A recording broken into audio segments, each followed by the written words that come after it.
2024 সালের জুলাই আগস্টে বৈষম্য বিরোধী ছাত্র আন্দোলনে সারা দেশের মতো উত্তাল ছিল ব্রাহ্মণবাড়িয়া। ছাত্র জনতার এই গণ অভ্যুত্থানে জীবন দিয়েছেন জেলার 17 জন। অন্তর্বর্তীকালীন সরকার তাদের রাষ্ট্রীয়ভাবে শহীদের মর্যাদা দিয়েছে। তবে এখনও অনেক আহত ব্যক্তি মানবেতর জীবনযাপন করছেন, আর নিহতের পরিবারগুলো কেঁদে ফিরছেন দোষীদের বিচারের দাবিতে। জুলাই আগস্টের ছাত্র জনতার আন্দোলন ধীরে ধীরে রূপ নিয়েছিল সরকার বিরোধী গণ অভ্যুত্থানে। ব্রাহ্মণবাড়িয়া জেলা শহর থেকে শুরু করে নবীনগর, বাঞ্ছারামপুর, সরাইল, আখাউড়া, কসবা, বিজয়নগর, নাসিরনগর ও আশুগঞ্জে প্রতিদিন চলেছে বিক্ষোভ ও সড়ক অবরোধ।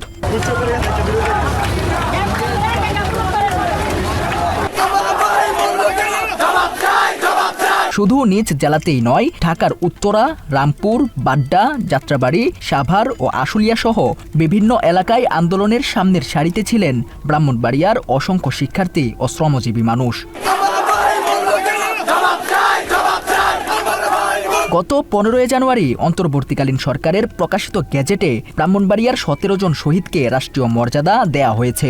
এর মধ্যে বাঞ্ছারামপুর, নবীনগর ও সরাইলের 4 জন করে এবং সদর, আখাউড়া, কসবা, বিজয়নগর ও নাসিরনগরের 1 জন করে রয়েছেন। তারা হলেন শহীদ তুহিন আহমেদ, শহীদ ইমরান, শহীদ ইসমাইল সরকার, শহীদ আশিকুর রহমান, শহীদ জাহিদুজ্জামান তানভীর, শহীদ তানজিল মাহমুদ সুজয়, শহীদ রফিকুল ইসলাম, শহীদ জাহিদ হোসেন, শহীদ মোবারক হুসাইন, শহীদ মাহমুদুল হাসান, শহীদ রাইহান উদ্দিন, শহীদ জসিম, শহীদ হুসাইন, শহীদ জাবির ইব্রাহিম, শহীদ জুবাইর ওমর খান, শহীদ মোহাম্মদ সাজিদুর রহমান ওমর এবং শহীদ ইমরান।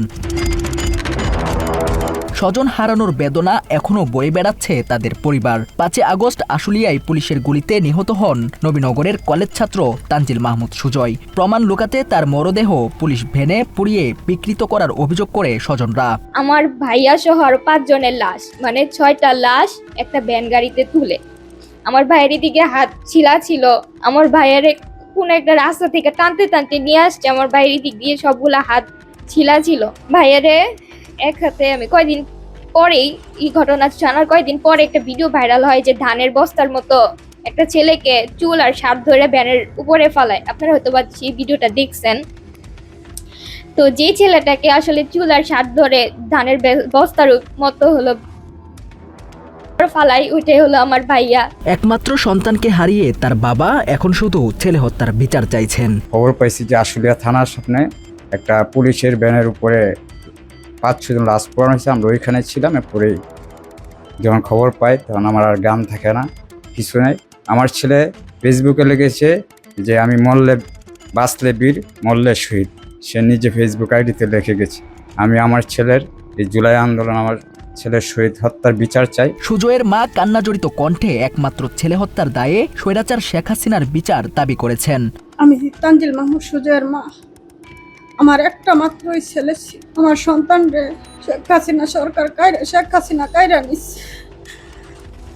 আমি চাই যারা আমার সন্তানরে মারছে তারা যেন বিচারের আওতায় আনা হয়। স্বৈরাচার হাসিনার পতনে সুজয়ের ভূমিকা অপরিসীম উল্লেখ করে দায়ীদের দ্রুত বিচার দাবি এলাকাবাসীর। তাদের কারণে আওয়ামী লীগ সরকার বিদায় হয়েছে। এই জন্য তাদের জন্য সবাই দোয়া করবেন। আমাদের সুজয় শহীদ হয়েছেন। সুজয় ব্রাহ্মণবাড়িয়া জেলার একটা গর্ব। এই শহীদদেরকে যারা রাজপথে অল্প বয়সে ইন্তেকাল করেছেন, এদের সর্বোচ্চ শাস্তির কামনা করছেন। অন্যদিকে কাজপুরে গুলিবিদ্ধ হয়ে মারা যান বাঞ্ছারামপুরের আশিকুর রহমান। ছোটবেলায় পিতৃহীন ছেলেকে হারিয়ে তার মা আজ নিঃস্ব। এই এলাকার মানুষ করতে পারবো, আমি যা বলাবো নিলে কষ্ট করছি। একটা চাচা ছিল না, বাবা ছিল না, কাকা ছিল না, দেখার মতো একটা মানুষ ছিল না। আমার শাশুড়ি একটা পোলা ছিল, দিন একবার খাইয়া আমার পোলা বান্ডিরে পালছে। আমি হেন্দাটা হাসর কাম করছি। আমি 10টা খরচ হবো দেখে আমি গাড়ি ভাড়া দিছি না। আমি 6টা বাজে আমি কাজে গেছি, চিটাগুলো 8টা গেছে, 8টা আইসি কাজ করার ব্রিজ দা। আমার সেই পোলাটা আমি করছি, আমার পোলাটা 5 বছর আগে সংসার ধরছে। সরাইলের ঝালমুড়ি বিক্রেতা জসিম নিহত হওয়ায় প্রতিবন্ধী সন্তানসহ 5 শিশু নিয়ে চরম অস্তিত্ব সংকটে পড়েছেন তার স্ত্রী শাহানা বেগম। আমার 5টা ছেলে মেয়ের স্বামী ঢাকা ফকারগিরি করতো, পরে আন্দোলনের সময় গুলি খায় মারা গেছে। 5টা ছেলে মেয়ে নিয়ে খুব কষ্টতে আছি।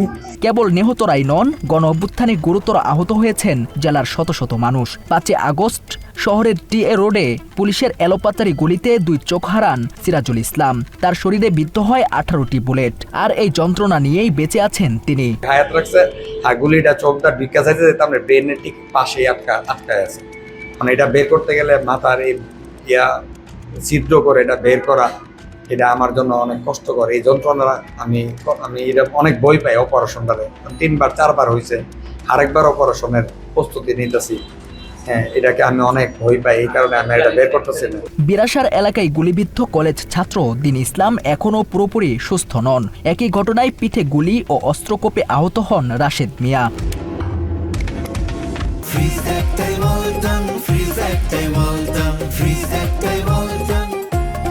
এছাড়া বিজয়নগরের শাহ আলম মাথায় ইটের আঘাতে এবং কসবার আলামিন ঢাকার রায়েরবাগে গুলিবিদ্ধ হয়ে এখনো ক্ষত বয়ে বেড়াচ্ছেন নিদারুণ কষ্টে। আমি আউলিয়া বাজার যখন 5 আগস্ট আন্দোলনের সময় গেছি, যাওয়ার পরে দেখি যেন ছাত্রলীগের লোকে আমার খুব শ্রমিক ভাইয়েরা অথবা আরও অন্য পেশাজীবী মানুষেরা খুব জগ্রাবাদ চলতেছে। আমি ওই জায়গায় বুঝি তারা লোক যুক্ত হয়েছিল, জগ্রাবাদে বুঝেন রয়ে গেছি। রয়ে যাওয়ার মধ্যে ছাত্রলীগের এক কর্মী ইটার আঘাতে আমার মাথা এই জায়গাটা ফেটিয়ে যায়।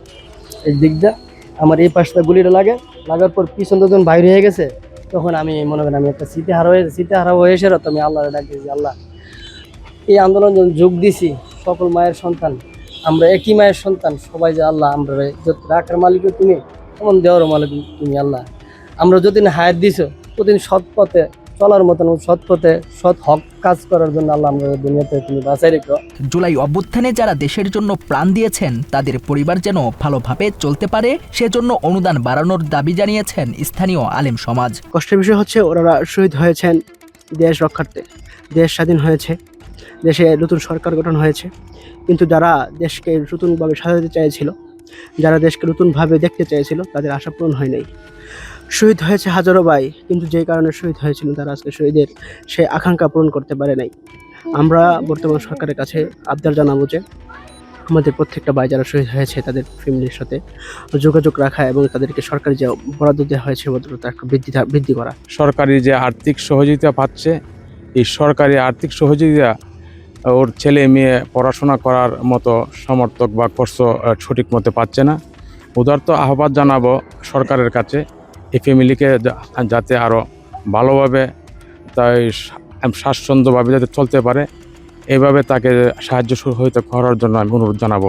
আন্দোলনকারীদের অভিযোগ, স্বৈরাচার শেখ হাসিনার তৎকালীন সংসদ সদস্য রবিউল মুক্তাদির চৌধুরীর নির্দেশে জেলা ছাত্রলীগ সভাপতি রবিল হোসেন, সাধারণ সম্পাদক সাদাত হোসেন শোভন ও লিমন আল স্বাধীনের নেতৃত্বে সাধারণ শিক্ষার্থীদের উপর একাধিকবার নারকীয় হামলা চালানো হয়। আমরা জুলাই দেখেছি ব্রাহ্মণবাড়িয়াতে আমাদের ছাত্র ভাইদের উপর আওয়ামী লীগের সন্ত্রাসীরা আক্রমণ করতে।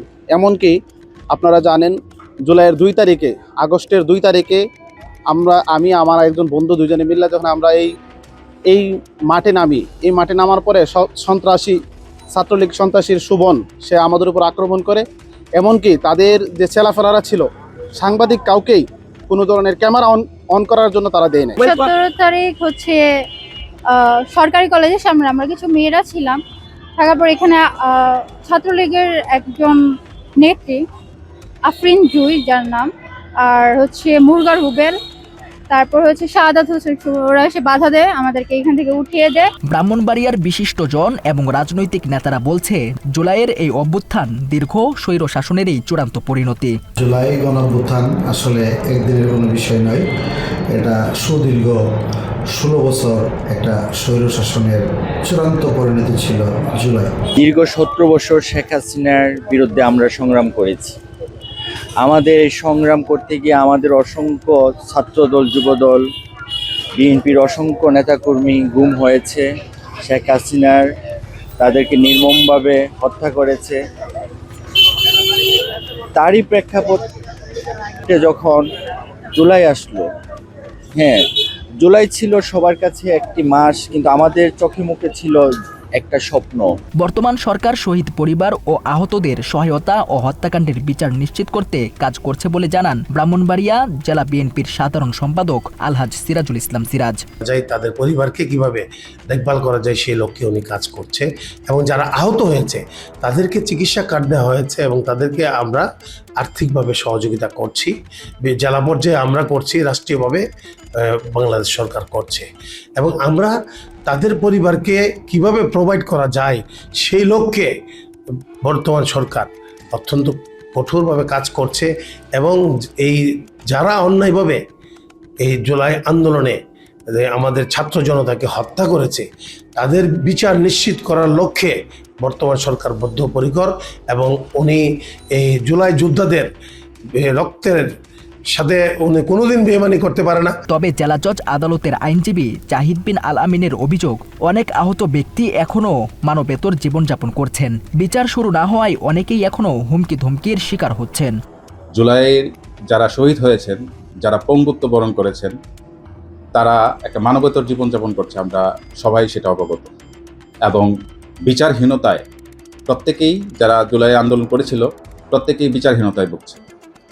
এমনকি সবচেয়ে অবাক করা বিষয়, বিচার তো হচ্ছেই না, উপরন্তু জুলাইয়ের সাথে যারা জড়িত ছিল বা জুলাই আন্দোলন যারা করেছিল তাদের উপর এখন বিভিন্ন রকম হুমকি দামকি চলছে।